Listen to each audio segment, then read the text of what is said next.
The medical exams that we do annually for our animals is just to make sure that they're in really good health. So that way if we notice anything, it's kind of like when you go for a normal doctor's checkup, just to see if there's anything abnormal. So with our animals, we do some blood samples, so that way we can see what their blood chemistries look like. And then we also do ultrasounds, since that's our way, since the animals live in the water, is the best way to get the internal images of what's going on inside.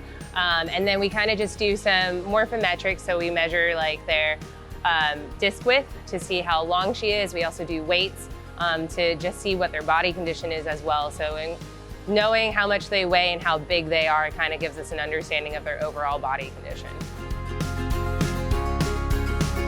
For the annual for Shelly, our southern stingray, we actually brought her into the corral. And in order to do the actual physical exam, we have to sedate her. And so in order to do that, we had to pull her out of the habitat and then put her into an external transport that had sedation in it. And so then she kind of just falls asleep a little bit.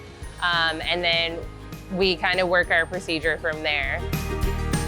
Shelly is one of our oldest residents here. So she is our southern stingray that if you come and look at our beautiful panoramic window in our Coral Reef gallery, she is the stingray that you can tell apart the best because she has a nice squirrely tail.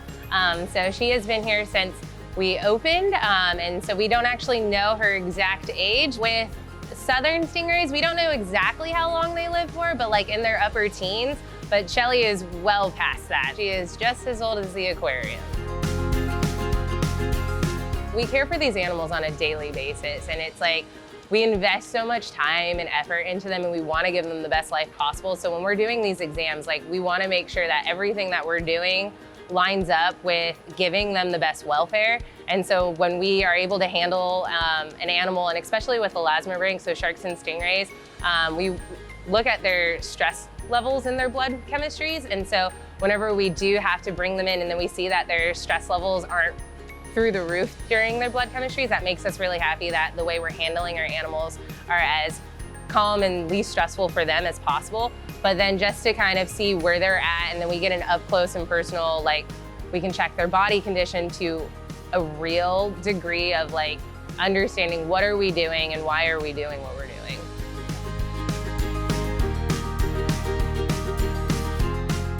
I hope people learn to appreciate their beauty and their significance. So it's one of those things, like not everyone has the opportunity to go scuba diving in the ocean and get an up close and personal look at these animals that we try to respect out in the wild. And a lot of people don't even know what it looks like, or like can even imagine like the opportunity to get that close to an animal. So here at the aquarium, the fact that you can come straight up to the windows and get a really close look at them just shows also like they're really calm animals. Like they're not as scary as people think they are. We want them to see them for what they really are and like want to appreciate them in their natural habitat.